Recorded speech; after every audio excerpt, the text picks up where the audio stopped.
as we go forward to be effective in the future. That indeed is the mission of SAIS, and so we're delighted. I have one president and several professors, and so this may be the only time that actually someone outranks a professor here at SAIS. But in any event, it's a great pleasure to have a panel today that will be moderated and introduced by Dan Hamilton, but a special welcome to President Aznar, who is doing us the great honor of being a Distinguished Fellow at the Transatlantic Center this year.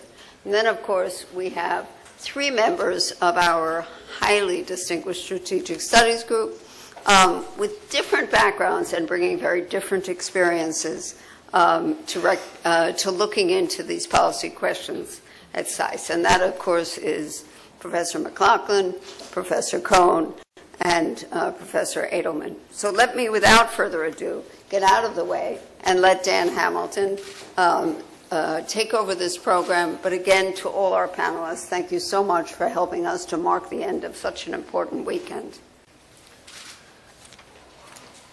Thank you, Jessica. Thank you all for coming today. We thought we'd take advantage of President Aznar's stay here with us at SAIS, but also to comment on the events of 9/11 and how the world has changed since then, what implications that has not only for the U.S. role in the world, how others see the U.S. And their role in the world.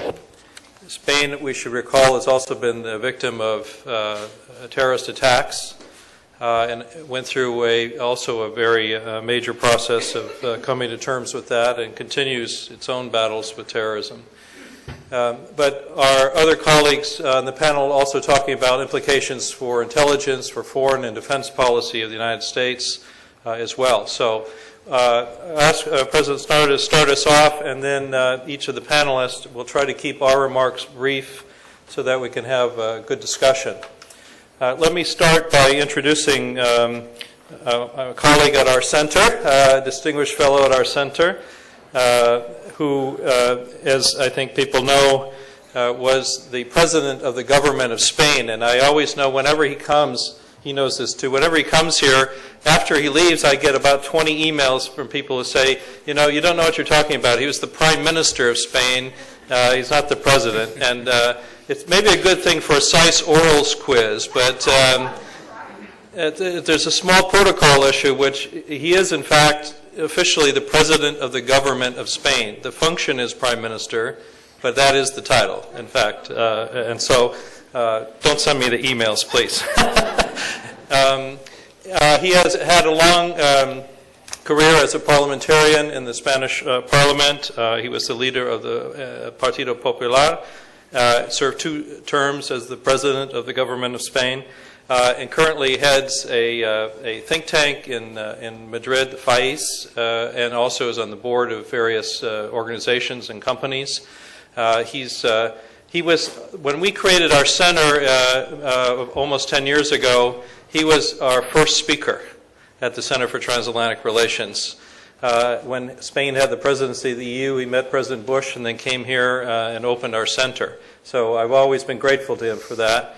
And it's a great gesture to us that he's joined us again, and also now in a more collegial capacity. So we'll be seeing him here as part of the SAIS network. So, President Aznar, it's a delight that you're here. We're so pleased. Please join me in welcoming him, and then we'll go to our panelists.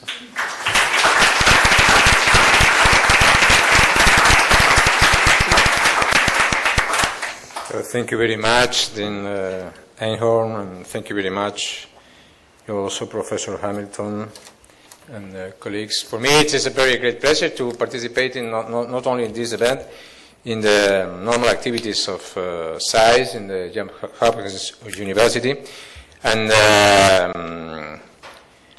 I hope that my presence in this center will be useful for the university, useful for the students, and useful for the ideas that we share. And thank you very much. Dear friends, September 11th is a day to remember. We should not forget what happened 10 years ago in New York and here in DC. Too much horror and pain. I was about to land in Estonia for an official visit when I received the news. I was supposed to meet Mart Laar, Prime Minister of Estonia, in order to prepare the Spanish presidency of the European Union.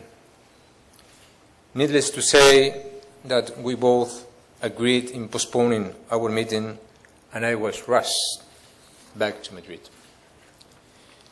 Let me also say that unfortunately I have a direct experience with terrorism. Friends, members of my party, Spanish citizens have been killed by terrorists. More than 1,000 over the years. I myself a victim of terrorism, a happy one, since I did survive a car bomb in 1995. So I know the anguish, feelings of victims and their families, and my thoughts are always with them. So let me express here and now my deep sympathy towards all the people that were killed on that Black Tuesday 10 years ago. But we should not forget 9/11, not just because of what took place that day, but also for what it meant. In two words, the collision between our liberal and open societies and radical Islamists that see us as decadent and perverts that must be brought under the rule of a fundamentalist Islam. Many things has been said and written about why and how the attacks on September 11th happened. I'm going to try even to summarize them. Instead, allow me to flash forward from 2001 to today. As a former friend, Donald Rumsfeld asked in 2003 his commanders, in what has been called the mother of all memos, we can still legitimate ask ourselves, are we winning or losing the global war on terrorism? Because that is the real question to be asked. Are we better off or not today than 10 years ago? I do believe that the only answer is yes. We are better off today, though that doesn't mean that all the risks and threats have evaporated. There are still multiple problems to deal with. The world remains to be a very problematic place, I'm afraid. In any case, from the security point of view, it is clear to me that we are in a better situation today. First, it is obvious that Al-Qaeda is today on the run, has no safe haven. Bin Laden is dead, and his followers has been relentless, decimated. Al-Qaeda's ability to strike is still there, of course, but its capabilities to mount an operation similar to 9/11 are not.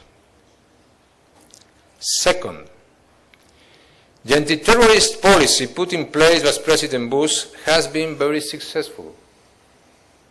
Domestically, no attack has taken place in US soil despite several attempts made by different people. Externally, Al-Qaeda suffered dramatic setbacks, expelled from Afghanistan and defeated in Iraq, thanks to the military intervention and continuous presence in these two countries. Allow me to say, as a parenthesis, that probably the most notable, in my view, achievement by President Obama can be found precisely in the anti-terrorist policy. Because despite his initial hesitation and doubts, he finally prolonged basically what his predecessor, George W. Bush, established. And the continuity in the anti-terrorist policies are fundamental for the success in the counter-terrorist policies. Third, the international cooperation to fight terrorism has improved dramatically since 2001, and rightly so. And it should be even more efficient in the years to come. International anti-terrorist cooperation must be kept not only for operational reasons, also for political ones. Being actively collaborating has established as a mark to belong to the club of serious and reputable nations. Fourth, having said that, I also have to add that the terrorist threat persists under several forms. Even if it is not visible or visible enough. So there is always the risk that the public in general may believe that the threat is gone after a prolonged period free of any attacks. It is logical, but wrong. There are many places still from where to plan and organize a terrorist strike, like Pakistan or Yemen, just to mention two. Fifth, battling Al-Qaeda was a precondition of our success, but equally important proved to be the ideological confrontation. As I said before, there were two visions colliding, and defending the importance of freedom, religious tolerance, open economies, accountable leaders is not only a moral obligation, but a strategic asset as well.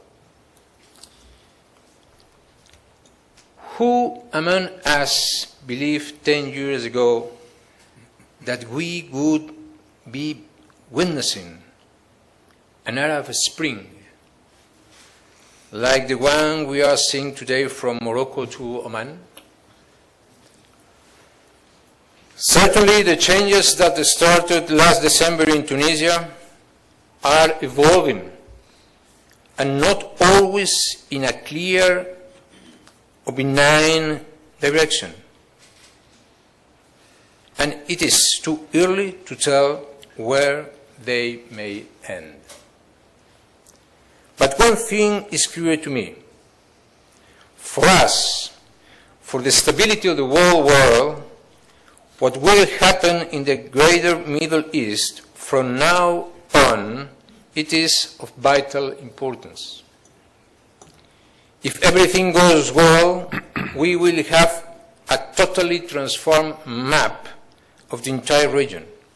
If not, we will be forced to face a new series of problems emerging from there.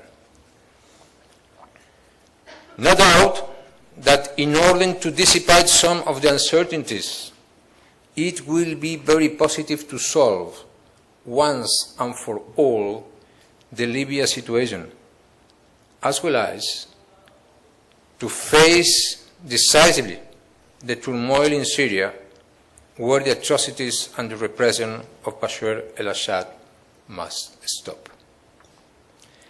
Attention should be placed to other countries like Saudi Arabia, Turkey, and Israel for different reasons.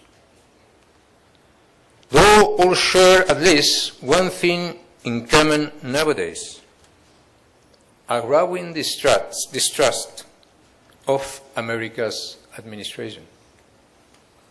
Saudi Arabia is seeking some strategic independence, as she would prefer a different policy vis-à-vis Iran. Turkey is moving to establish herself as the new player in the region, complicated the relations there. And Israel is confused and overtaken by too many fronts at once, to say the least. Finally, there is a major problem we should not forget about, of being distracted by other issues: the threat of a nuclear Iran, something that seems to be around the corner. The race between the sanctions and the Ayatollah's nuclear ambitions seem to be won by the latter. And according to the inspector from Vienna, Iran will have, by the end of this year, enough low-grade enriched uranium for a few bombs if the Iranians decide to break away from the Non-Proliferation Treaty and start building their nuclear arsenal. That will be in itself a strategic revolution, and a very negative and risky one, I must add. I believe that in facing all the past challenges, the transatlantic cooperation proved to be indispensable. And I do believe it will be equally to face present and future challenges. Unfortunately, we find here two sets of problems. The first one in Europe. Europe is now submerged in a very deep crisis. I hope we will be able to get out of it, but I can only hope. During the last years, Europe has taken too many wrong decisions. For instance, to entangle itself in endless institutional debates that obscure the economic, populations, and social reality. Yes, to accept now that what we did yesterday has little value today. To forget about the commitments made and the respect of the rules previously set. Needless to say that violating the norms has its cost, as we see today. To negate the depth and scope of economic crisis. I have to declare myself a strong partisan in favor of the euro, though unless several and costly measures are taken on time, there is a serious risk that the euro currency, as we know it now, may be unsustainable. If a country cannot fulfill its obligation, it cannot be allowed to drag the rest into a black hole. The implosion of the euro will mean the failure of the whole European project. The risk of a disintegrating European Union will mean that Europe will be part of today's world problems, not part of their solution. There is also a risk that should be averted at all costs, while struggling in getting out of this nightmare. Europe must retain some military capabilities in order to be a partner of America. The Libya intervention has shown the many deficiencies of our military, starting with very inefficient defense expenditures. Secretary of Defense Robert Gates, former Secretary of Defense Robert Gates, raised the alarm in his farewell speech in NATO. The second major problem for the Atlantic cooperation resides here in Washington. Facing economic problems, the current administration has still a kind of doctrine of leading from behind that to me is alien to the American tradition and probably dangerous in the face of a troubled Europe. This is simply not the time for America to move away from what has always been and should be the clear and indispensable leader of the free world.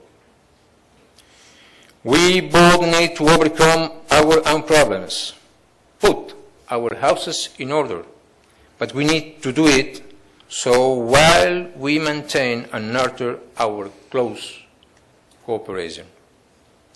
This is the best way to keep our enemies at bay, and it will be the best way to prevail over all the troubles the future may throw at us. Thank you very much for your attention.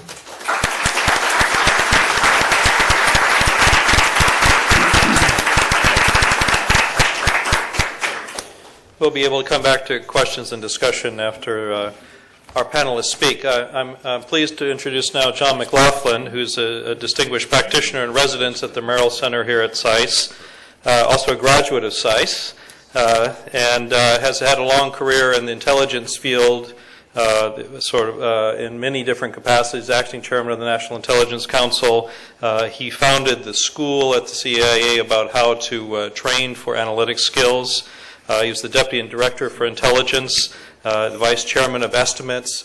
He was, at the time of September 11th, the agency's deputy director, and in 2004 was the acting director of the CIA, and is now here at SAIS. So, as we said, implications for intelligence and for other fields is part of what we want to discuss today, and I can't think of a better person who's not only been in the field and in the work, but also has time to reflect a bit on it. And John, please join us here. Thank you.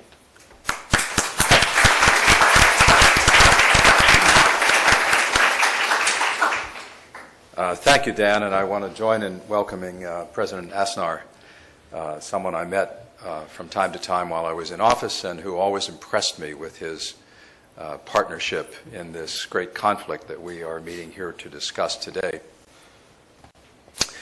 Well, I've been asked to talk to you a little bit about what this decade has meant for the profession of intelligence in the United States.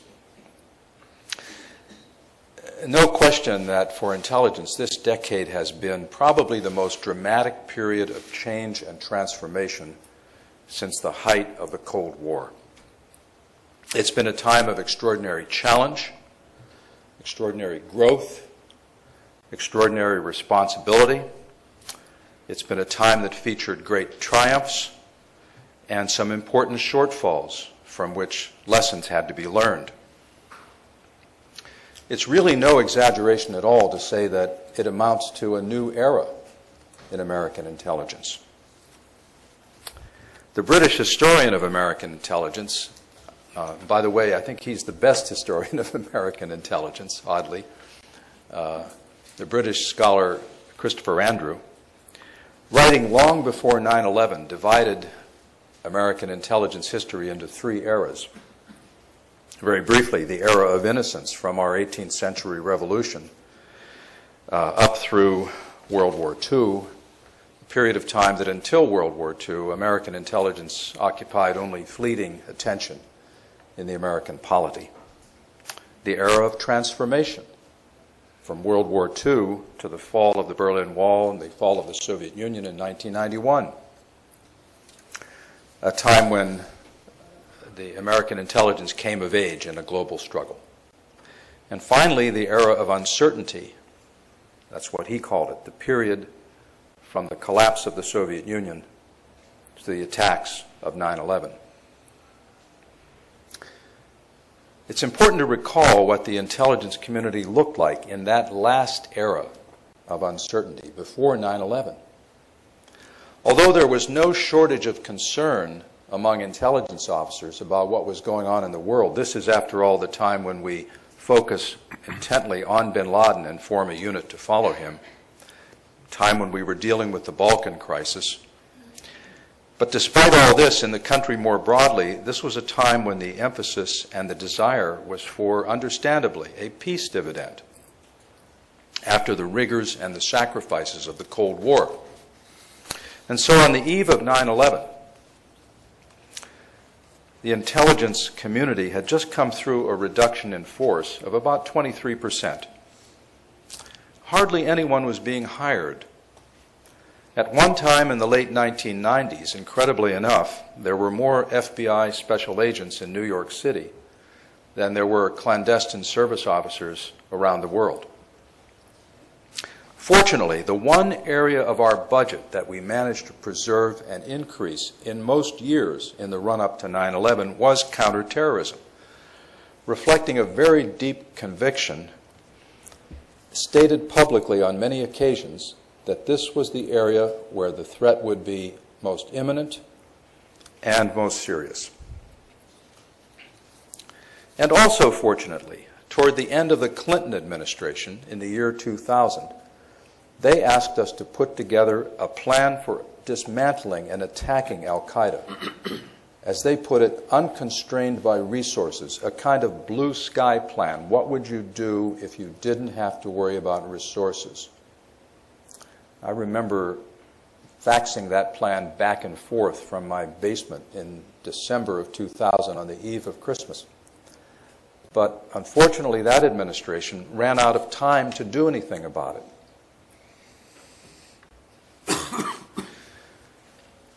However, that plan was on the shelf. And when 9/11 hit 9 months later, it came off the shelf. And that was the basis for much of the U.S. response in the early years of this decade. On the day of 9/11, late at night at CIA, I turned to my computer and I typed a single sentence. Nothing will ever be the same. Little did I know how true this was. That first week was filled with dramatic developments that are just etched in my memory. By mid-morning on 9/11, we knew who had done this. One of our counterterrorism specialists had run into our offices and had gained access to one of the airplane manifests and recognized two of the names as being people we associated with al-Qaeda. By mid-afternoon, we were in secure video contact with the President and taking stock of what had occurred. On 9/12, the day after, I was deployed to the well of the House of Representatives to explain to any congressman or senator who wanted to come what we knew and what we were preparing to do. I went back to do this a second day on 9/13, and just at that point, when a congressman asked if the Capitol itself, the Capitol building, was a target, and I had said yes, an alarm went off, and there was a stampede for the door. That's what it was like then. Somewhere in this period, I can't recall when, I flew to Europe to brief our allies and seek their cooperation, which they pledged in great measure.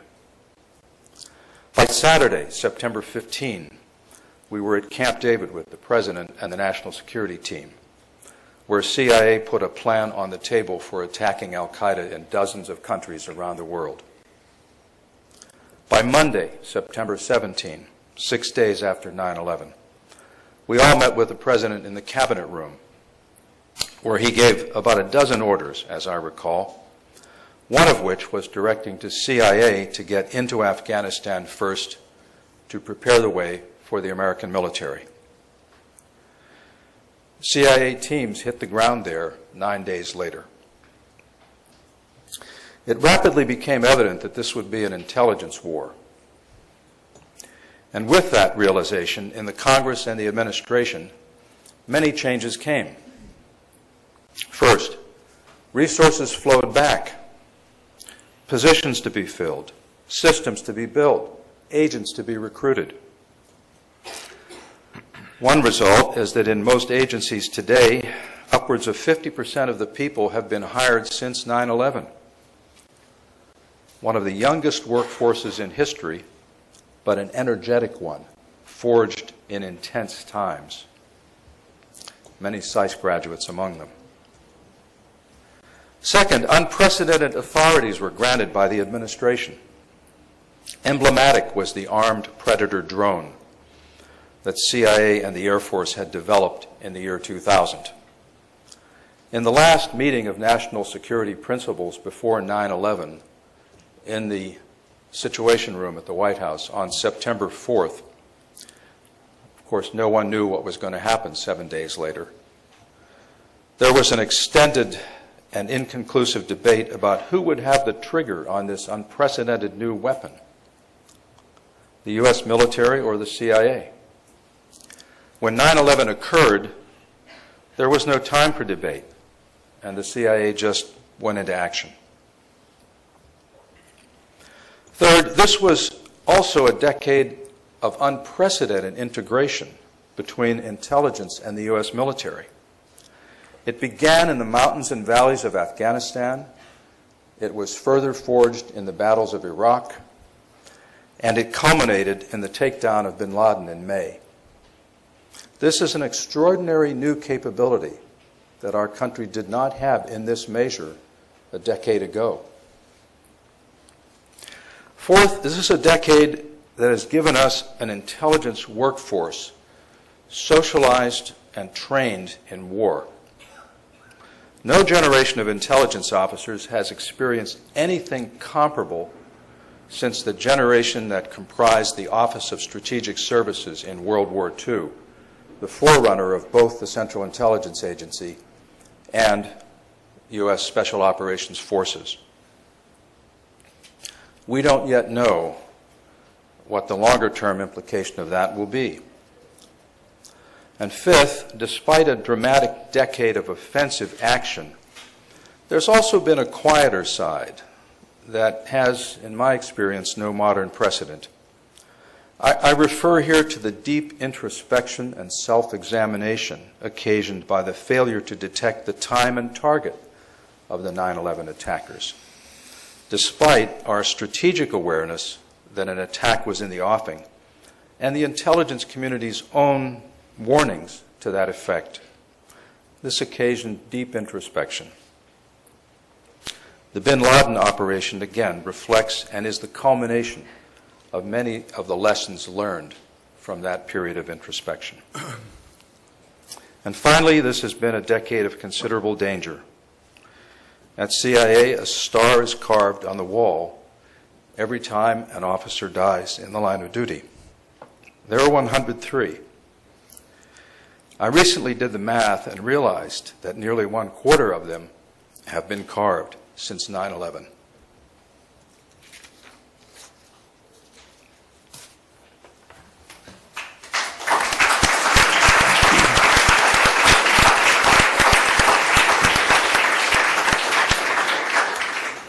Thank you, John. Now we'll turn to Eric Edelman, also a distinguished practitioner in residence at the Merrill Center. I got to know Eric when he was the executive assistant to then Deputy Secretary of State Strobe Talbot. I was working down the hall, and we engaged a bit. He went on, he had a distinguished career in serving his government, went on to be ambassador to Finland.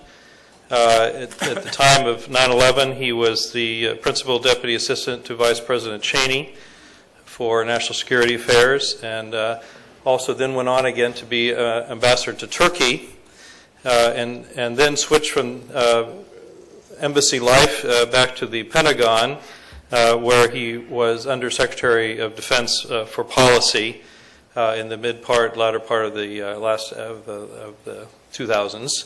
And now is here at the Merrill Center and is doing a number of other things around town. Eric, it's great to have you here as a colleague, and appreciate you coming forward. Thank you.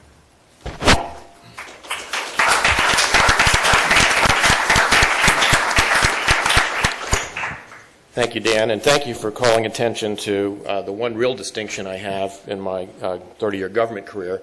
I'm the only person who worked for Strobe Talbot and Dick Cheney twice. Right. I wanted to begin first by saying how honored I feel to be on the same platform with President Aznar.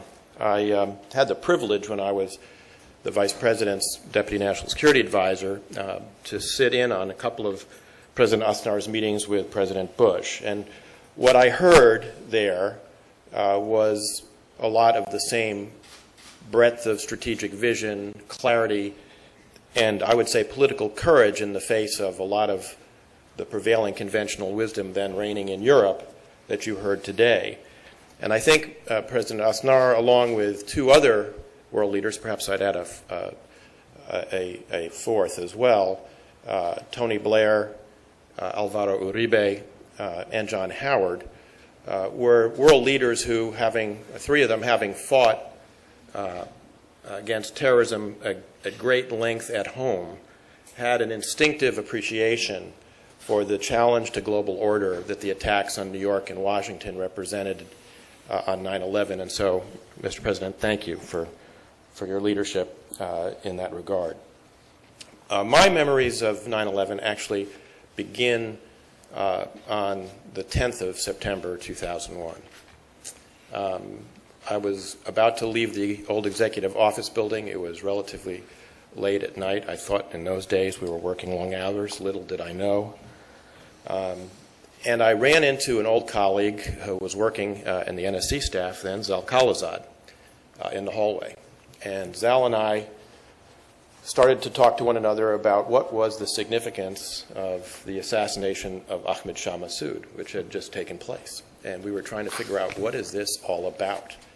And we both had this sense that something was cooking, but we couldn't put our finger on what it was. Zal and I had known each other for many years. We'd begun working together in the mid-'80s during the struggle against the Soviet Union in Afghanistan, when he was on the policy planning staff and I was on the Soviet desk. So we kind of parted ways that night, and the next day the significance of that became all too clear. I was in the office of my then boss, Scooter Libby, the Chief of Staff and National Security Advisor to Vice President Cheney, when his secretary, Jenny Mayfield, came in and told us a plane had hit the World Trade Center. And we asked whether this was a commercial plane or whether it was a general aviation aircraft, and she didn't know. There were no details. We turned on the television, and then when we saw the second plane hit, we both immediately realized that this was not an accident, that this was an act of terrorism. And Scooter went off to join the Vice President. I went down to Dr. Rice's National Security Council staff meeting, which I attended every morning for the Vice President. And that meeting broke up within a minute, and I was dispatched by Steve Hadley, the Deputy National Security Advisor, to go down to the Presidential Emergency Operations Center, the PIOC, also known as the bunker, where the Secret Service had taken the Vice President. And although I was one of the emergency staff who had access to the PIOC, I, of course, had no idea where it was. And it actually took me a few minutes to navigate my way down there, and was stopped several times despite having all the right badges by the Secret Service, and finally made my way down there.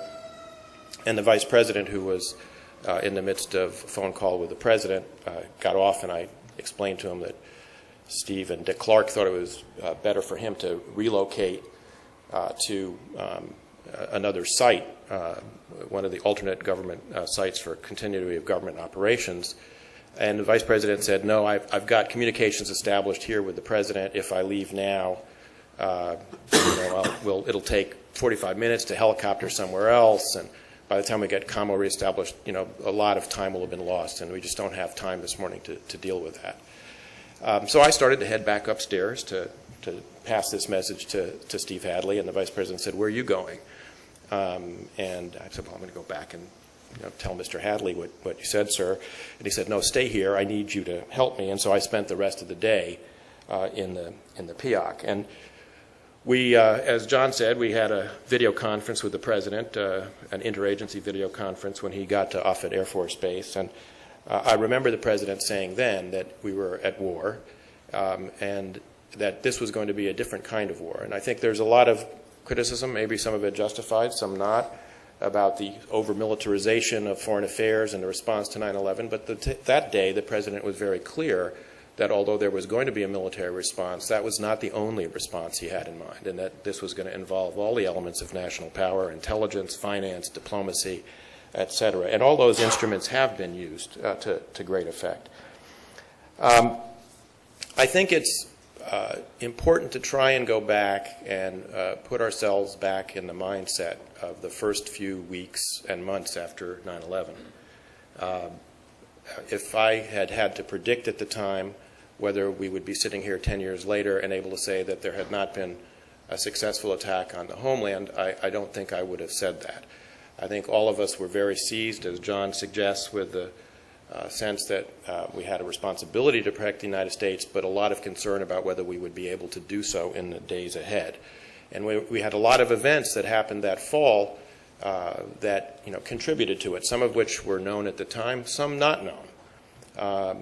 The anthrax attacks, of course, the provenance of which at the time we didn't know, which now appear to be an inside job by one of the scientists at Fort Detrick.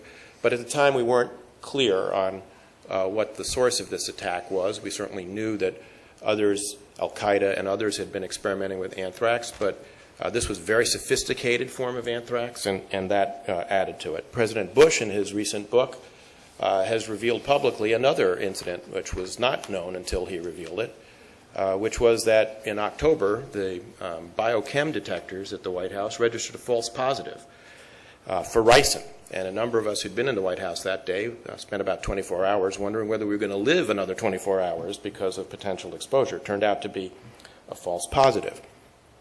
And the daily threat matrix, which reported all the threats that the CIA had received overnight, and this is not a criticism of the intelligence community, very understandable that in the wake of 9/11 that people would, in the intelligence community, would report everything that had come across the transom in order to make sure that no stones were left unturned. But it did have the effect of making the White House a particularly terrifying place to go to work every morning, because the White House was one of the potential targets of a lot of the attacks that were reported or being planned, allegedly, in intelligence which we received. So how have we done in all of this, kind of retrospectively looking back? I mean, as President Aznar said, I think the fact that there has not been an attack on CONUS in 10 years is an incredible achievement.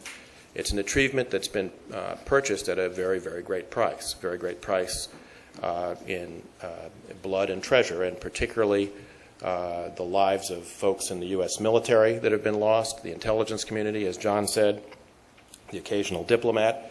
But there have been all sorts of other sacrifices along the way. I think of colleagues like Ryan Crocker, one of my diplomatic colleagues, who's essentially a one-man diplomatic war on terror, who's been successively ambassador in Lebanon, Syria, where his residence was sacked by Assad regime thugs, charge in Afghanistan, ambassador in Pakistan, of course ambassador in Iraq with Dave Petraeus, and now lured out of retirement by President Obama to be ambassador in Afghanistan again.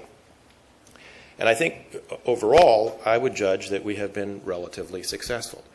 Not only is Al-Qaeda on the run, as President Aznar and John have talked about, but state sponsorship of terrorism is in retreat.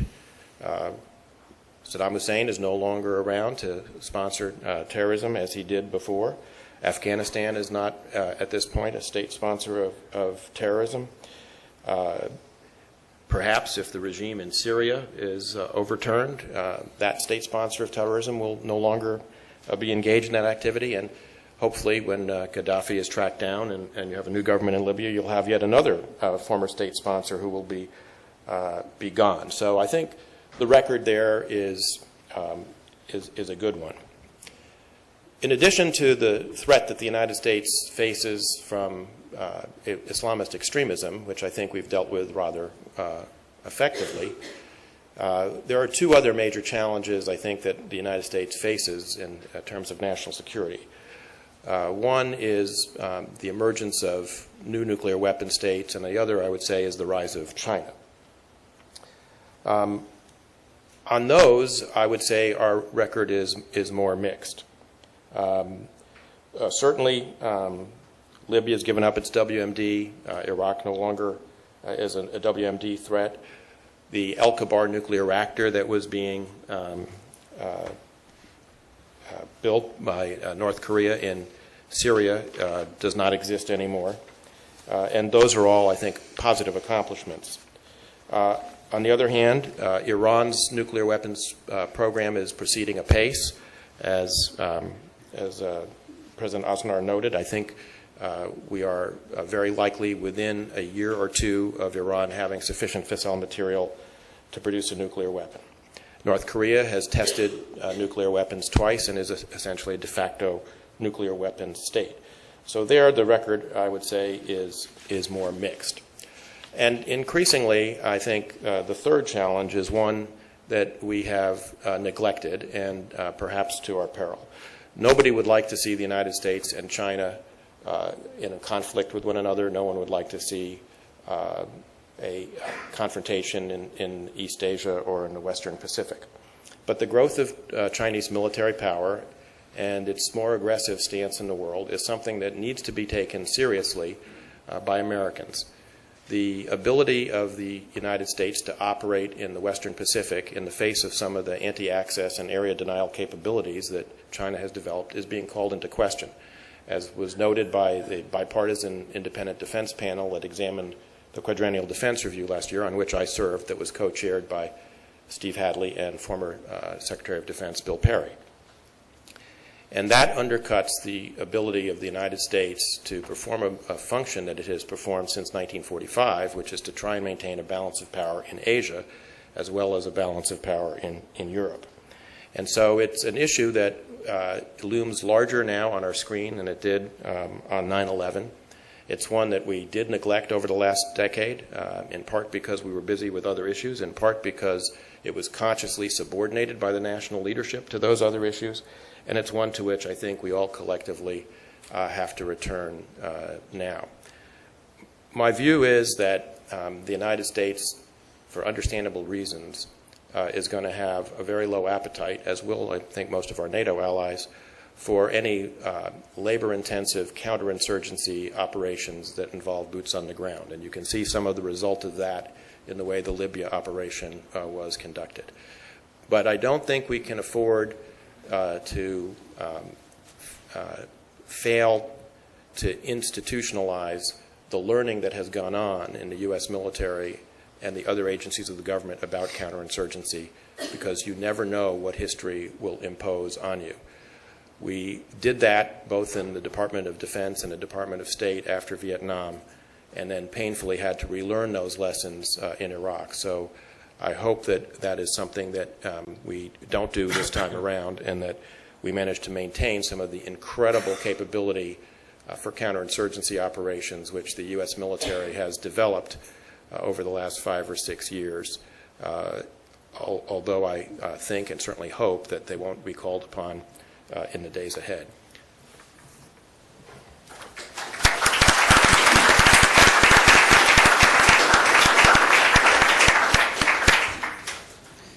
So our last speaker before we turn to discussion is Elliot Cohen, well known here at SAIS as the Robert Osgood Professor of Strategic Studies and the founding director of the Merrill Center. He's also taught at Harvard and the Naval War College. He was on the policy planning staff at the Defense Department. He served also on the Defense Policy Advisory Board for the Department of Defense, and served most recently in the Department of State as counselor to Secretary of State Condoleezza Rice. Author of many works and many publications, but I think best known here among the SAIS student body as Professor Cohen. So.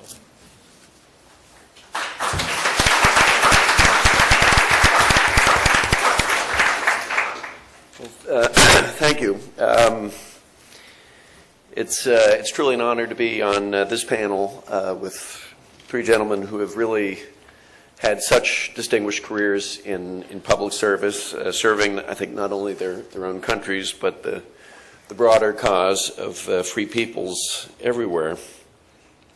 I also know that this is not a memorial. The time for that was over the weekend. But I'm going to ask your indulgence well, I mentioned two names who were part of the larger SAIS community. Helene de Beer came to SAIS in 1997. She took a course with me, so I knew her. She then, reversing the usual order, went to Bologna for her second year. She was a wonderful, idealistic young woman. She was had spent several years working for Médecins Sans Frontières, and on June 2nd, 2004, she and 4 other humanitarian workers were ambushed by the Taliban in Badghis province, and all of them were executed. The first associate director of the Strategic Studies program was Dr. Andrew Bacevich, also Colonel Andrew Bacevich.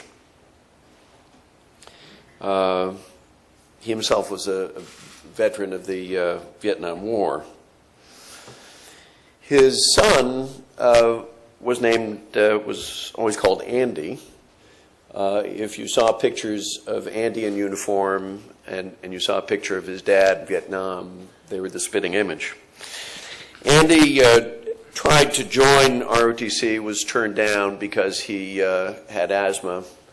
As the Iraq War rolled on, the Army lowered its recruiting standards, and on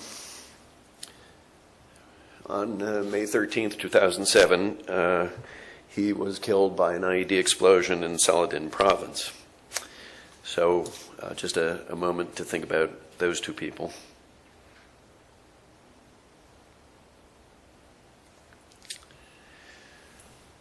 Well, unlike President Aznar and John McLaughlin and Eric Edelman, throughout most of this period I was really an observer and a commentator and only an occasional participant. But of course, like anybody who lived through this, particularly here in Washington, I have very vivid memories.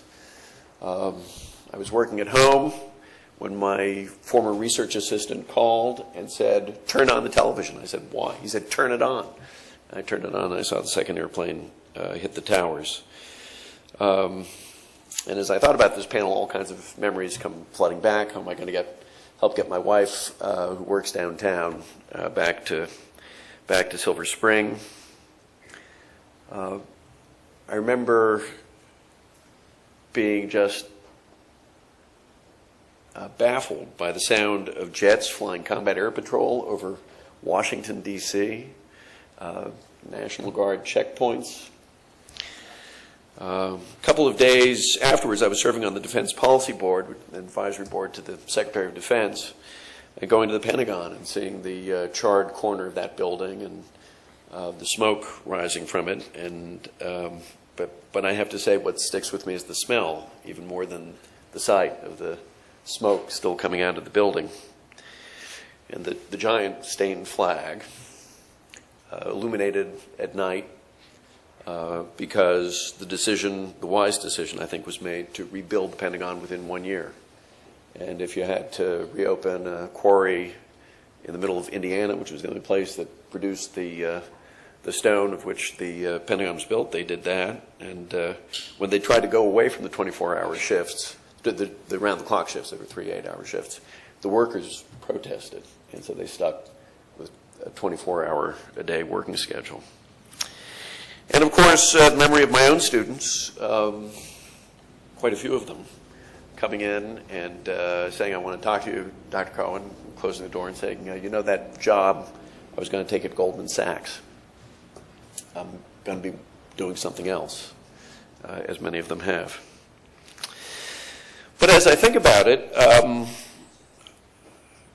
I'm struck by really two things. One is just the sheer difficulty of making sense of it all. I spent a good part of last night rereading things that I wrote from over the last decade.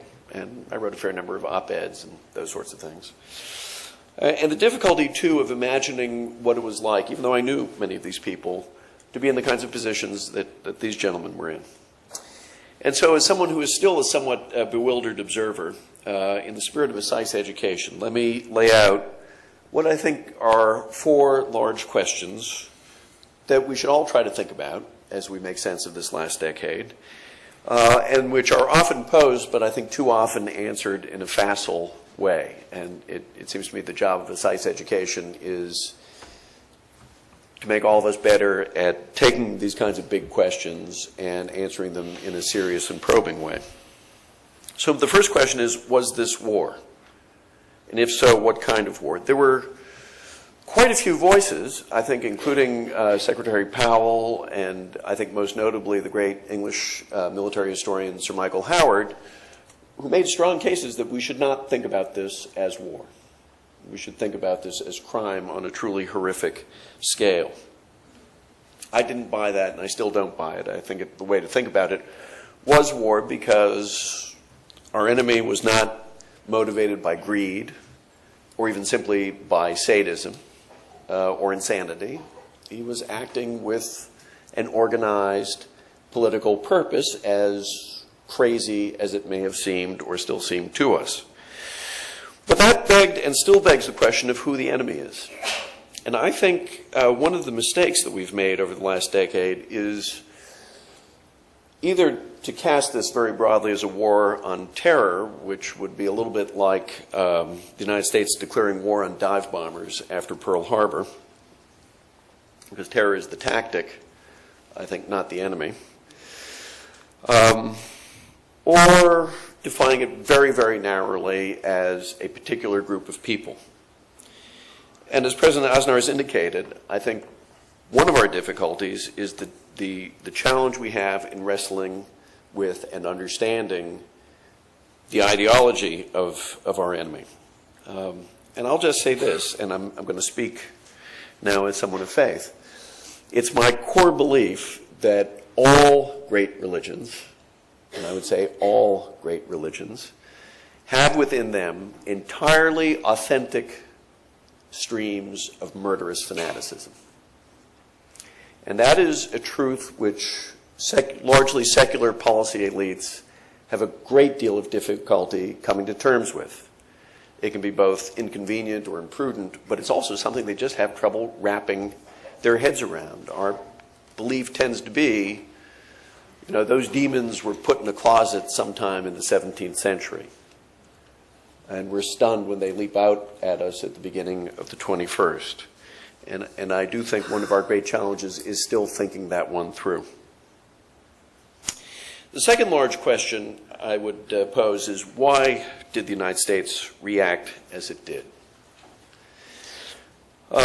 Some of that, the answer to that, I think, requires that we make those memories vivid, that we remember the smell and the sight, because I think unless you can put yourself into that moment 10 years ago, you cannot understand why all kinds of people made all kinds of decisions. And that is a challenge. If one of the cardinal strategic virtues, I believe, is empathy, trying to imagine what it's like to be the other even when you disagree with them. And I think that is a major challenge for trying to figure out what do you think it would have felt like to be President Bush that day or the day after. But I think you also have to go a little more deeply. You have to ask, why did the United States do what it did? And here, of course, the big question, I think, is the Iraq War, which is, in one way, I think it comes about when it does, and in the way it does, very largely conditioned by the atmosphere of 9/11, by changed attitudes towards risk and estimates of risk, but is also part of a separate story, a story that goes back to at least the Iran-Iraq War. And disentangling those threads is a real challenge. We have to ask equally, why did the United States not do what it didn't do? And let me just mention one thing. The United States did not victimize its Muslim population. The only event to which 9/11 can be compared in American history is the Pearl Harbor attack. And I mean, in terms of the number of people killed, actually more people were killed in 9/11. Pearl Harbor was pretty far away. It was a military target. This was the heart of New York City, Washington, D.C., and of course, as we all know, it could have been even worse. It could have included the Capitol as well. And yet, certainly nothing remotely like what happened to Japanese Americans during the Second World War. It's worth asking ourselves, well, why didn't that happen? And then I think there are lots of questions to be asked about what it might have done that either it did very late or insufficiently. I think you can ask those kinds of questions, for example, about the way in which we went into Afghanistan, the initial pursuit of Osama bin Laden, and so on. The third big question, again, one I think usually asked and answered in a rather sometimes facile way, is what price has the United States paid? Obviously, we know the price in lives. We can count those, although we can't weigh them. We can count the price in treasure. What about the reputational cost? Because people often talk a lot about that. And here, too, I think a healthy sense of humility is required. It's worthwhile going back and reading some of the global press, not just for the week after 9/11, but for the month or 2 or 3 months after 9/11. And I think you would be stunned at how much of it is, they sort of had it coming. And that's worth thinking about as well. Finally, what are the consequences? And I think some of the previous speakers have always mentioned that. I find it hard to believe that there is no link whatsoever between the Arab Spring and everything else that's happened over this past decade. To be able to figure out what the links are, however, I think you'd have to have the acuity of Alexis de Tocqueville and a kind of knowledge which it's almost impossible for us to have. But I think it's a valid question, and it is an open-ended question. We also have to ask about the consequences in lots of other places, and here I would just point out Pakistan. I mean, if there's one place which I think is in many ways worse off than when this decade began, speaking not just from the point of view of its citizens, although I would say that as well, but from our point of view as well, I would certainly say Pakistan. And as I come out of this decade, if you were to ask me what are the countries that worry me most, Iran is certainly one. Pakistan is very much up there as another. Well, all of us, I think, will think about these issues and reflect, I hope, soberly on the choices that were made and the way in which they were executed. But I just want to conclude with one thought, and it's in line with something I said at the beginning. The thing that has really, this has been a pretty dark decade in many ways. A lot of things that went badly, a lot of things I thought were going to go better than they did. A lot of loss, a lot of sacrifice, a lot of suffering. But I have to say, and I think I was the only one here who was really part of this community all the way through, the thing that was really striking to me is the way in which our students reacted to these events. There was, in the immediate aftermath of 9/11, this tremendous shock because it was a generation of students who had really become politically aware during what my former colleague Fuad Ajmi called the Great Picnic of the 1990s. When walls were falling and there were .coms and you could get to find a Starbucks in outer Mongolia and you could travel anywhere and really things looked so good that the SAIS faculty weren't quite sure that they needed somebody to run a strategic studies program. That's not a joke, that's true. And so that generation of students was initially profoundly disoriented, as I recall. I, of course, had kind of became politically aware when America's cities were burning and Martin Luther King and Robert F. Kennedy were assassinated and the Vietnam War was going on. So the idea that a dark cloud could roll in from the outside and affect my life was not something that surprised me, but it surprised many of them. But the reaction of so many SAIS students in so many different ways was to react to 9/11 by choosing in one way or another, in the public sector, in the private sector, in the military, in non-governmental organizations, to serve and to do something about it. And I think that just says wonderful things about the kinds of people that we attract here.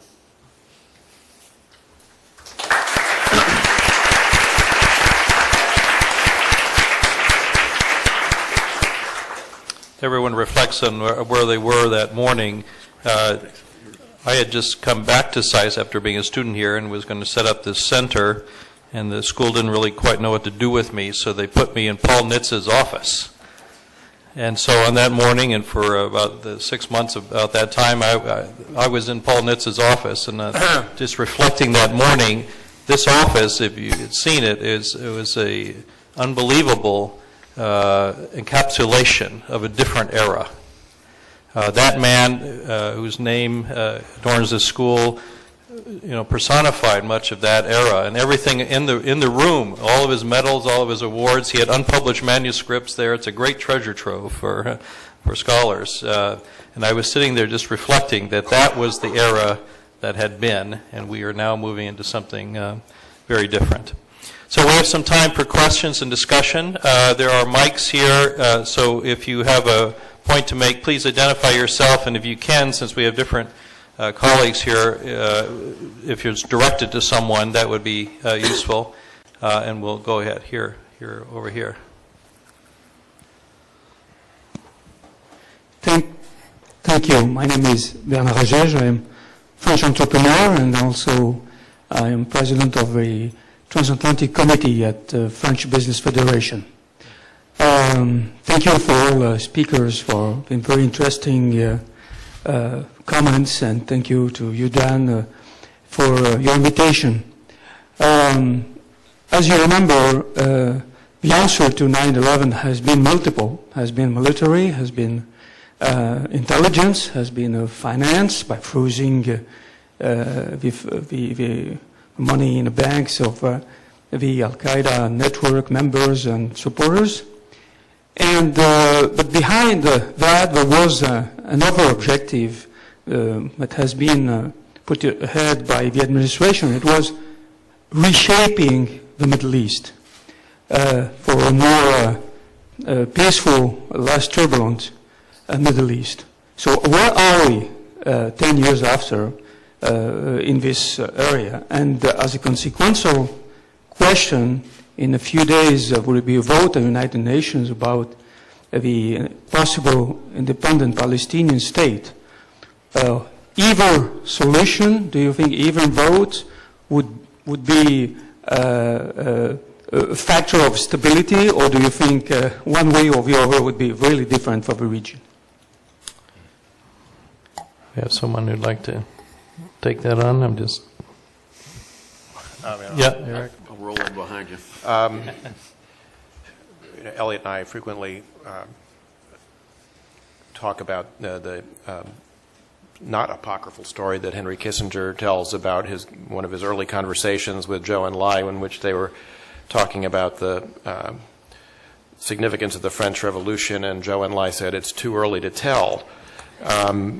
But as Elliot likes to point out, actually Kissinger has admitted that Zhou Enlai was not talking about the revolution in 1789. He was talking about the student revolution in 1969. So 3 years later, 4 years later, wasn't really that odd that he would say it's too early to tell. So I think some of the answer is too early to tell. As I think there are a couple of things worth noting. One, the idea of transforming or changing the region was not completely shared by all elements of the Bush administration. I think that's the first point that has to be noted. So it was not, I think, really in some ways a completely coordinated policy. It is certainly, I think, the case that President Bush felt strongly, as he articulated and as Dr. Rice did, that the exception that we had made of the Middle East for many years with regard to democracy was one that had created a kind of false sense of stability, and it was the absence of democracy that was driving a lot of the instability in the region.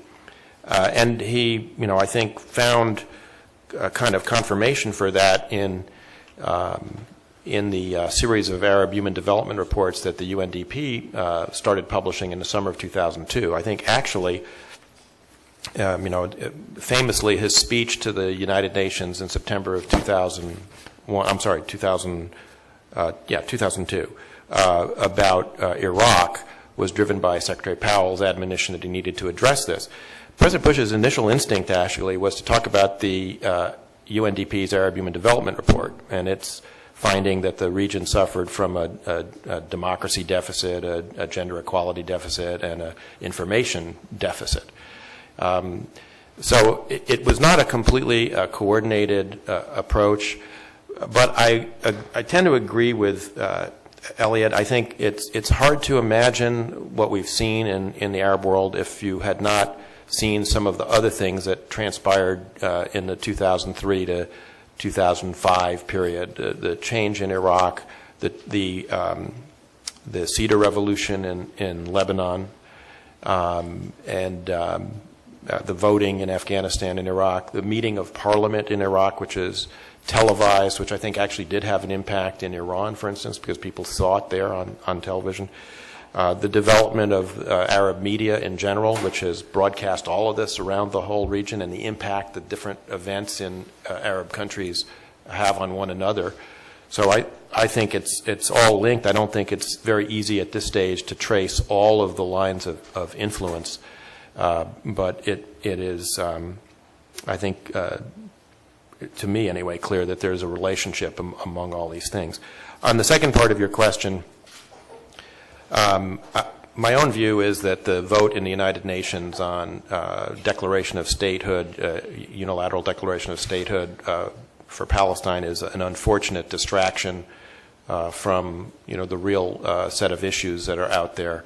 The reality is, as Wendy Sherman said in her testimony last week, and as Victoria Nuland confirmed, the State Department spokesperson, that if this resolution comes to the Security Council, the United States is going to veto it, and if it passes in the General Assembly, it will have almost no effect other than to envenom the whole atmosphere around which one would hope talks would be going on. The conflict needs to be settled by the parties themselves sitting down with one another and reaching agreements. They need help from the United States. I agree with that. But I don't think the UN vote in the end of the day is going to change very much or make much of a difference. I would just, I agree, as is usually the case, with everything that Master Edelman said. I mean, again, just to kind of put a fine point on it, I don't think the Bush administration was looking for stability in the Middle East. I think it understood the kind of stability the Middle East had in places like Egypt, in places like Iraq, was part of the problem. And I think, in fact, as we step back and you look at where did al-Qaeda and the ideology of al-Qaeda really incubate, it was in the midst of sort of the stable, what we thought of as the stable parts of the Middle East, Saudi Arabia and Egypt in particular.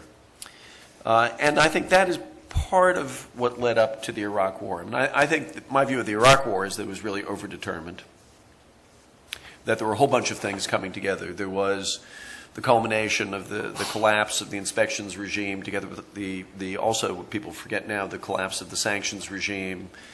It had a lot to do with the behavior of Saddam. It had to do with people's risk calculus. After you had experienced 9/11, people, I think, were just much less risk tolerant than they were before. I think there were some corners of the administration which could not imagine that a terrorist group could pull this off on their own, and so they assumed that there had to be some kind of state sponsorship. Iraq was the obvious candidate, and there were some data which at least made you wonder what the nature of those connections were. So I think there were a bunch of things that came together. But I do think there was a kind of fundamental insight there, and it's important to remind ourselves just what a big break the Bush administration in its first term made with previous orthodoxy about the Middle East. And the previous orthodoxy was this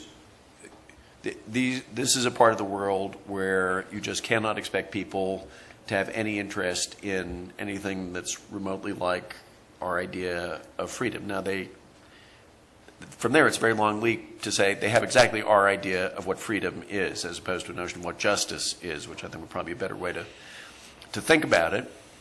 But it was a break, and I think it was a healthy break. And some of what we've seen, not everything, but some of what we've seen in parts of the Arab world. I think validates some of the things that that the administration thought. I think there's good news and bad news. I mean, the good news is that it's the first time in my memory or my time following the Middle East that we have something occurring spontaneously in the Middle East without any external input that has its focus on universal human values. That's really an historic change. And so that's hopeful. On the other side, as Henry Kissinger said, this is Act One of a three-act play. Hard to tell what happens next, given that there is a near certainty that the high hopes everyone has in that region will be in some way disappointed by Act Two, and then we don't know quite what happens. And then the third point I'd make is that we've had the luxury up till now of, I overstate this, of operating on our interests in the Middle East, primarily in stability and resources. And now our values come into it because they are espousing the values that we have always espoused. And there may be a clash between our interests and their pursuit of their values at some point here, which will require really great diplomacy and skill for us to navigate in a way that ultimately is beneficial to all. Some brief remarks. First of all,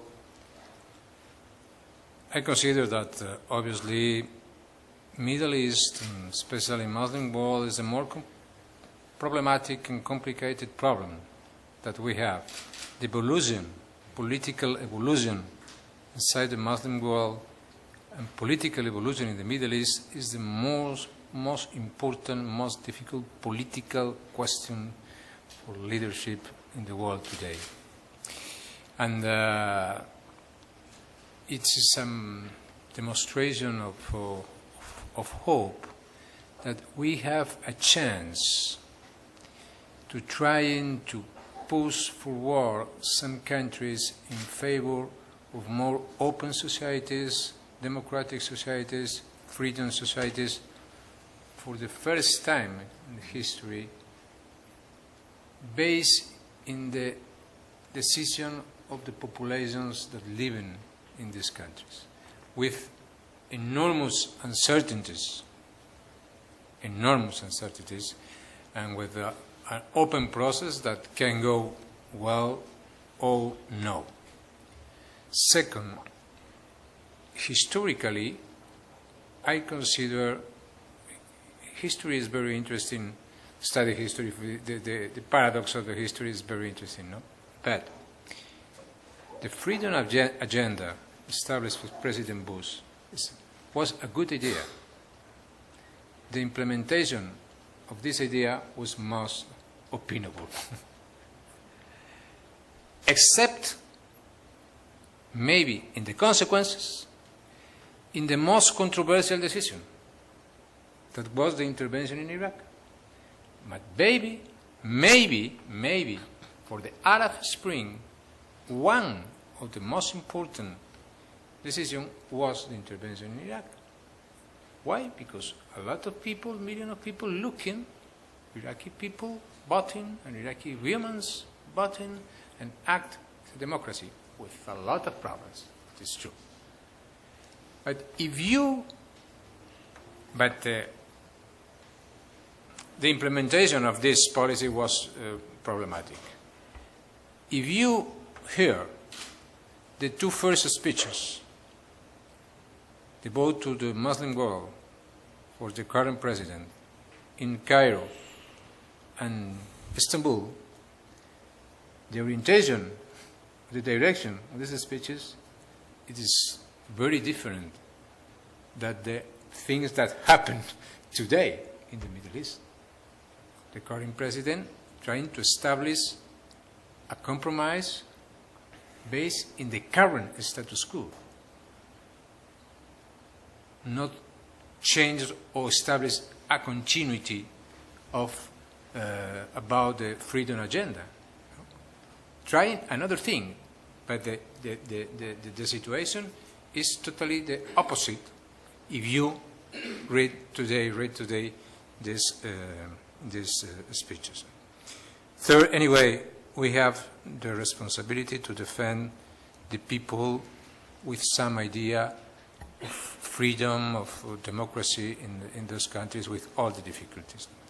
And finally, really, I don't support the idea to recognize the Palestinian state in the General Assembly this month. For me, this is a mistake, because all the process between Palestinians and Israelis are based in agreements, in conversations, not in unilateral decisions. Obviously, it's not the end of the world, but it is not irrelevant decisions. If the General Assembly takes this decision produces some consequences. And I am not sure that these consequences will have good consequences for peace and for stability in the Middle East. Thank you. I'm going to suggest now that we collect a few points and comments and let various panel members respond to a few, but don't feel compelled to respond to all, so we can work on our time here. So right here. Yes. Hello. I'm a student from Rome's University La Sapienza. I would like to thank you for a very interesting presentation. And I would just like to briefly say my story, which really came to mind as I was listening. I'm originally from New York, but I moved to Luxembourg when I was 11. And I remember that when 9/11 happened, there was really a moment of solidarity. And a lot of people really cared about what had happened in America. And then it was interesting for me because I remember a couple of years later with the invasion of Iraq that the tides seemed to have changed. And there was actually what I felt a wave of anti-Americanism which happened in that moment. And I remember, for example, being the only student or one of the few students remaining in my classroom because all my other colleagues had gone to protest against the American invasion in Iraq. And so my question is, a couple years have passed since then, and I've had the opportunity now to work with a lot of people from Northern Africa, and I feel, particularly amongst the young generation, that there's still a little bit of anti-Americanism which has remained, particularly from the invasion in Iraq, and this is usually what they mention to me when they speak about America.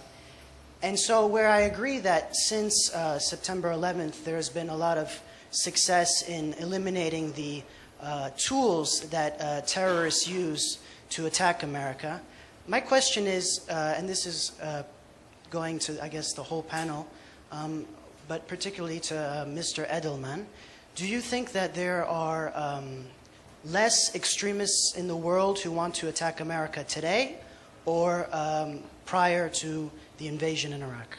Thank you. So please, let's hold these and allow a few other people comment. Okay, right? How about right down here?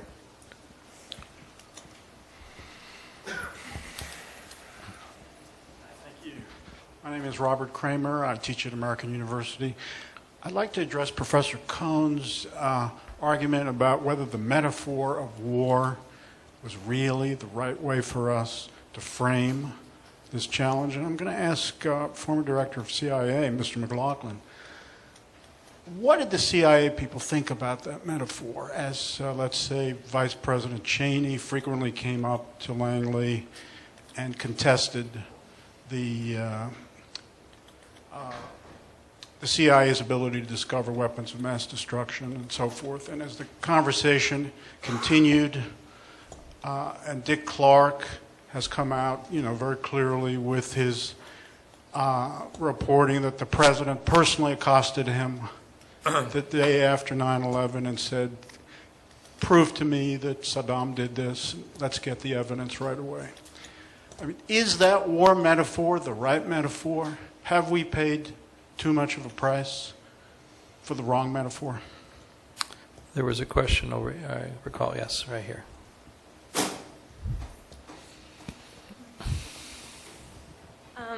My question is to President Aznar. Could you say who you are? Oh, sorry. Just I'm please. Elif. I'm from TUSIAD.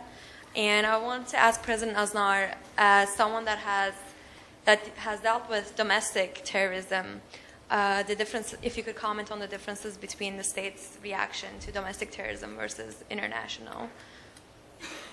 Right. Right here. Yeah.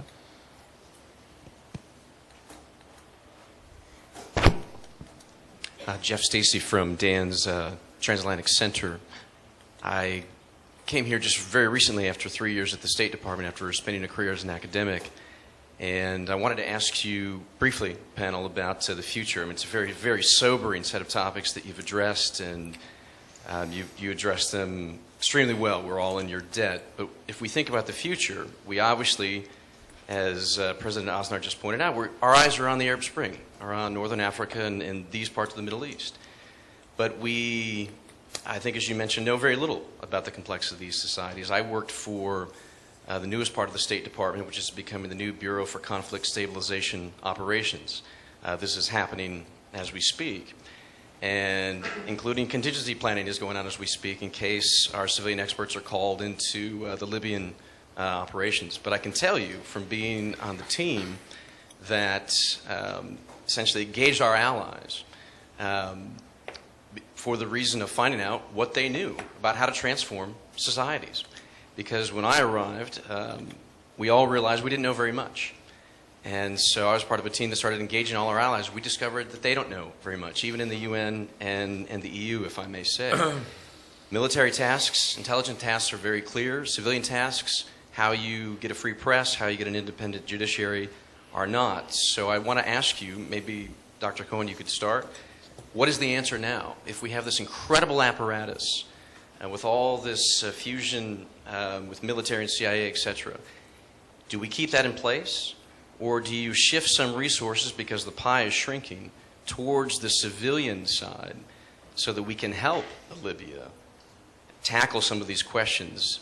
Or do we keep all this in reserve for when extreme Islamic terrorists strike again? I'm not really sure. I wonder what you think about this. Okay. Thank you. Charles? Right.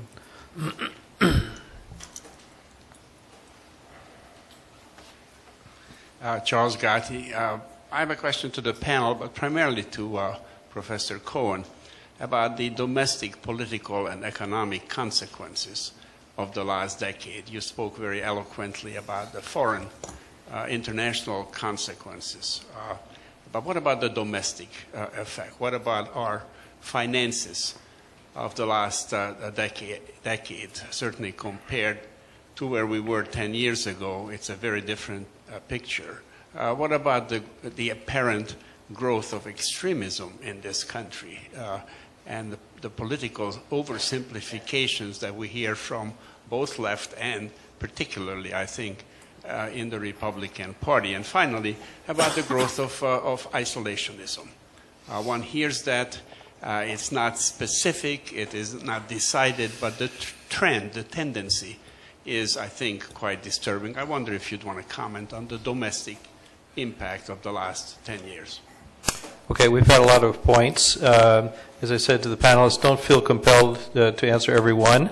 But I think giving some response would be good, and conscious of the time. So why don't we work back again? Eric, you want to go first, and we'll go down. Well, just very briefly, anti-Americanism, as Professor Cohen said, is a bit of a complex phenomenon, but I would just make a couple of points. One, there was a lot of it before 9/11 and before Iraq. Foreign Minister Hubert Védrine of France complained about American hyperpower during the Clinton administration, long before any of these other events took place. Second, it was really striking to me that both during the Green Revolution in June of 2009 and during the upheaval in Tahrir Square in January and February of this year, the protesters were not out there saying, we live in a multipolar world, now, and the United States is declining, so what does President Hu Jintao think of what's going on in the election in Iran? What does President Putin think? What does President Lula think? what people were calling for was for President Obama to come out and support the folks in the street who were calling for human rights and freedom and democracy. And I think that speaks to the enduring power of the appeal of the American ideals around the world. A final point is on the question of extremism. While the level of anti-Americanism is measured in the Pew Charitable Trust poll and the German Marshall Fund Transatlantic Trends poll still quite high all around the world, I think you also see a diminution in support in the Muslim world for Al-Qaeda, for terrorism. Some of that is a result of the setbacks that they have suffered. And some of it has to do, I think, with the fact that the Arab Spring is creating a sense of hope among many people in the Muslim world that the kind of solutions that extremists propose are potentially irrelevant to the real concerns that people have. If I could just address the stabilization in Libya question. I agree with President Aznar that leading from behind is an oxymoron, and that the United States has shirked its responsibilities as a NATO ally in the Libya operation. I think it's particularly unfortunate because I think that has led the operation to last a lot longer than it need have lasted, with a lot more killing of Libyans than was necessary, and the resulting creation of blood feuds and vendettas that are going to complicate the stabilization and reconstruction of Libya. Having said that, I do think that the major burden for the stabilization effort and the assistance to Libya to get itself back in place is something that ought to be largely a European task as part of a kind of transatlantic division of responsibilities, in part because Europe's interests are very directly engaged in Libya, not only because it's the largest recipient of Libyan oil, but because Libya is the single largest entrepot for illegal migration into Europe from sub-Saharan Africa, and therefore it's an important interest of Europe's to make sure the situation is stable and that you have a government capable of controlling its territory there. Okay. Elliot? I guess there were a number of these which came my way. First, on the question of solidarity, I don't doubt the sincerity of sympathy at the graveside, but that's not a difficult emotion to muster.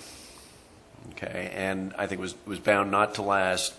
Again, as Eric has said, there are a lot of sources of anti-Americanism. It goes very deep in a lot of places, and a lot of it has absolutely nothing to do with it. I also think, in terms of understanding specifically extremist forms of Islam, it's important to start within those societies. I mean, if you want to know where the ideology of Al-Qaeda comes from, you're probably better off starting with, what was it that sent Sayyid al-Qutb around the bend in Egypt? And I think the answer was the society that he came from. I don't think it was so much our problem as the problem of the society he was coming from. On the question of war, there are two different issues. There's one issue which is it prudent to call it war? Does that run the risk of leading people to do different things? The other is, and this is the way I approach it as an academic who studies war, is this war? And I think it is war because it's the organized use of violence for a understandable, if to my mind not terribly realistic, political or politico-religious purpose. If it's not a war, the SEALs who shot Osama bin Laden were members of a death squad, not soldiers engaged in combat.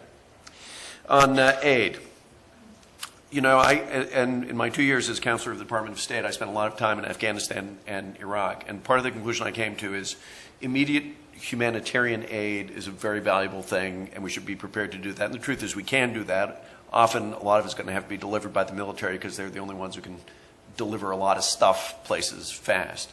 But I also became convinced that a lot of the aid that we dole out was not merely wasted, but in many cases counterproductive.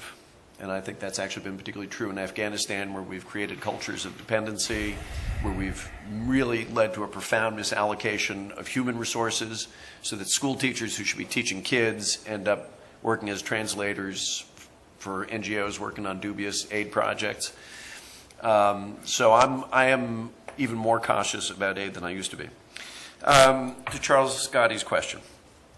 On finances, I don't think the financial crisis is because of the last decade. Throughout this whole episode, our defense spending, including the price of those wars, was less than it was for most of the Cold War. And it's now gotten up to something under 5% of GDP.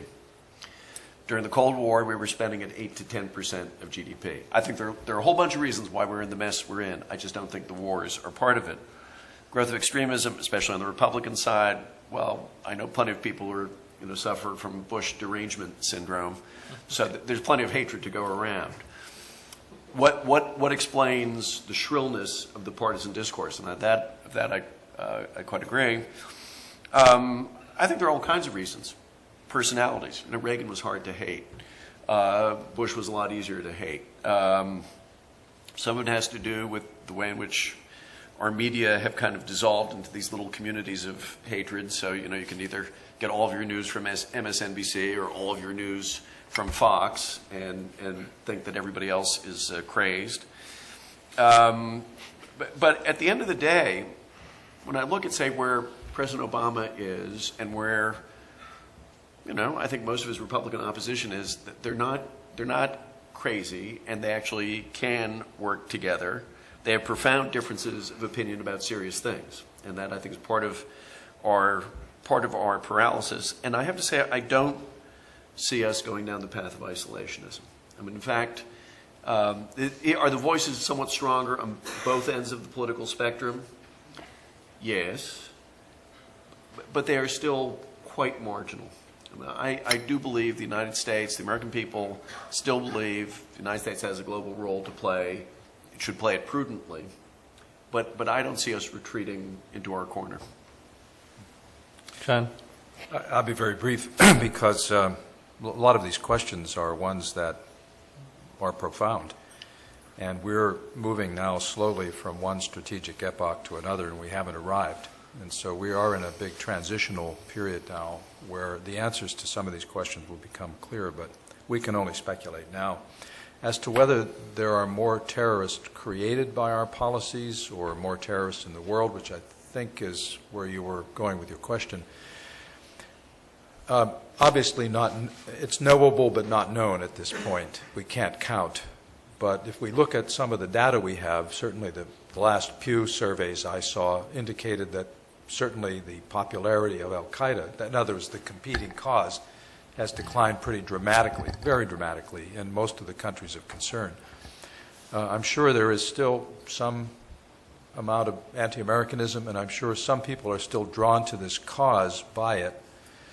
But by and large, if I were trying to estimate now based on the shards of information I have, I would say that the propensity to be drawn to this cause is declining.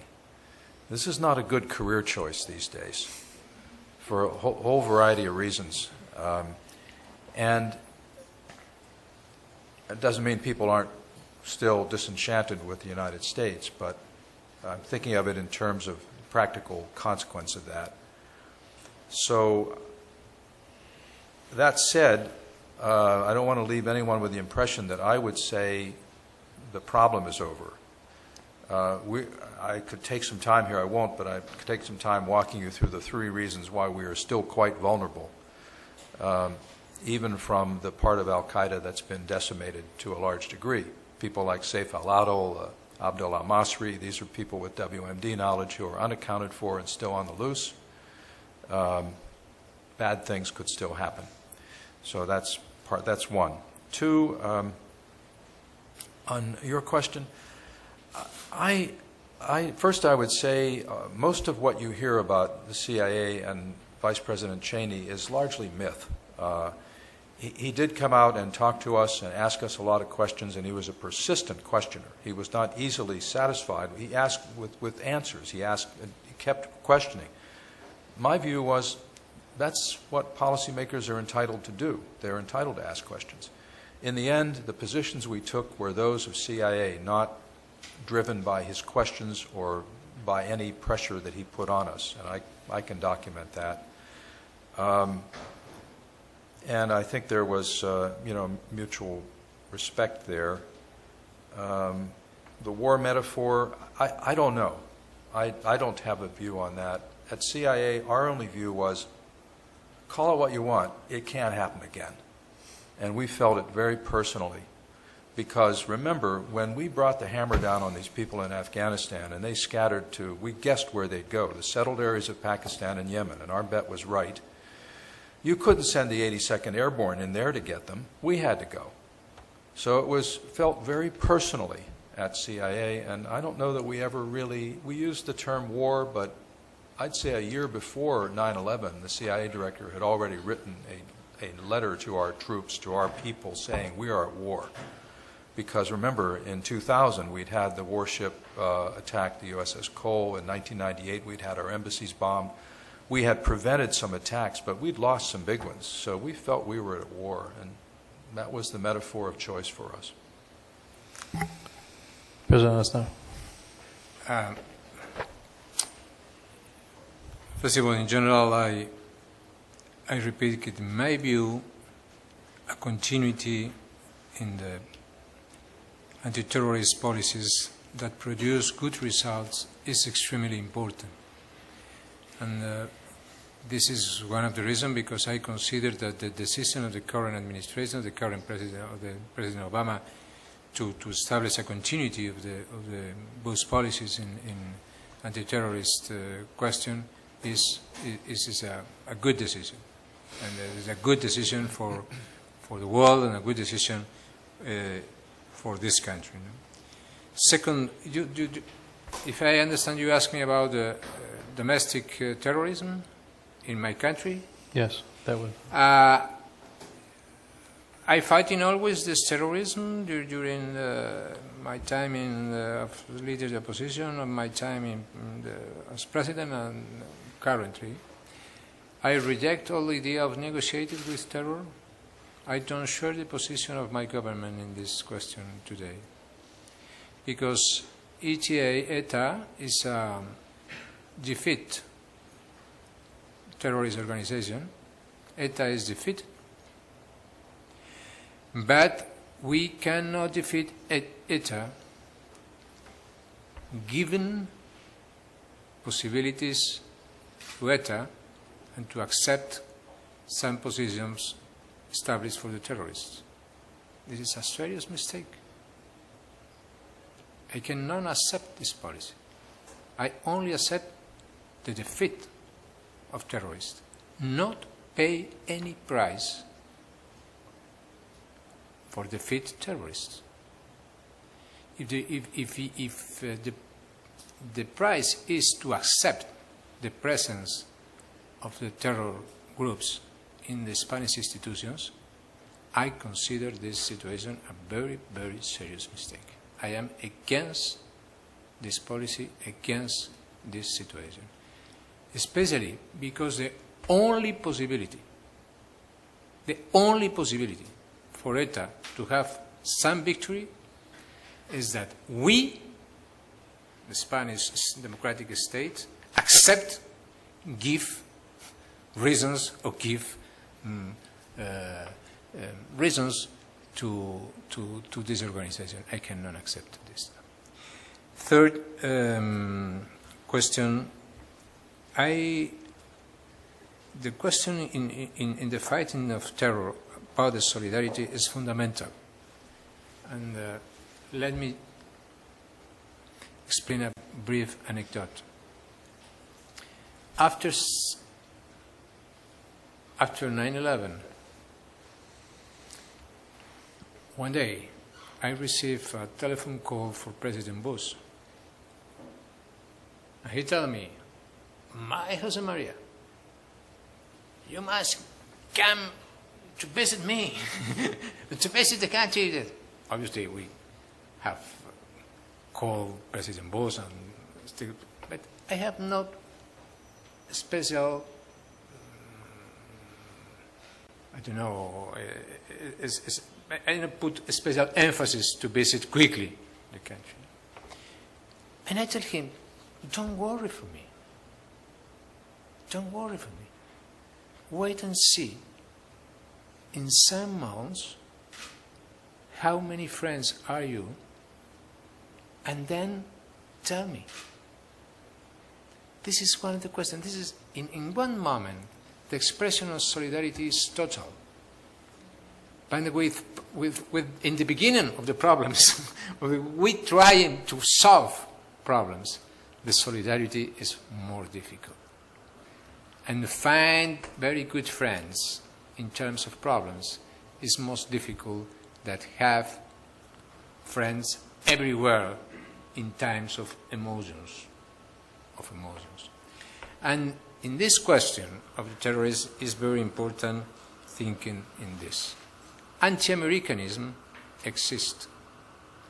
It's not a consequence that some policy, one policy or another policy of American administration. You can share or no. Anti-Americanism exists because this country is the leader of the free world. I defend freedom. This is one of the reasons because exists anti-Americanism. This is the weight or the price to pay for the leader, the country leader in the world. And the question today is share a strategical idea, not only values, a strategical idea, and how it's possible to organize better the world in the future, especially in the Middle East, in this moment that this is a very confusing times, but very hopeful times. If you ask me about, for instance, do you know the policy of the European Union in the Middle East? I don't know. There exists a policy of the European Union in the Middle East? I'm not sure. But if you ask me, do you know the policy of the United States in the Middle East today? I'm not sure. For me, I prefer to identify a policy and share or no, but identify a policy. I mean, in this moment, I believe the presence of the alliance, the Atlantic Alliance, the presence of the United States in these regions in the world, I continue to believe that is indispensable. Thank you. So I have the pleasure of inviting everyone to a delicious wine and cheese reception through the doors here around the corner. But before we do that, please join me in thanking our speakers for a great session.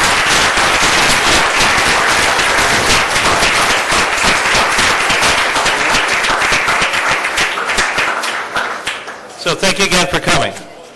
Dan, I'm going to excuse myself because I got someone waiting for me. I admire a lot your patience. My God. You can see why I love this guy. The photographer wants one picture. Sure. Okay. All right.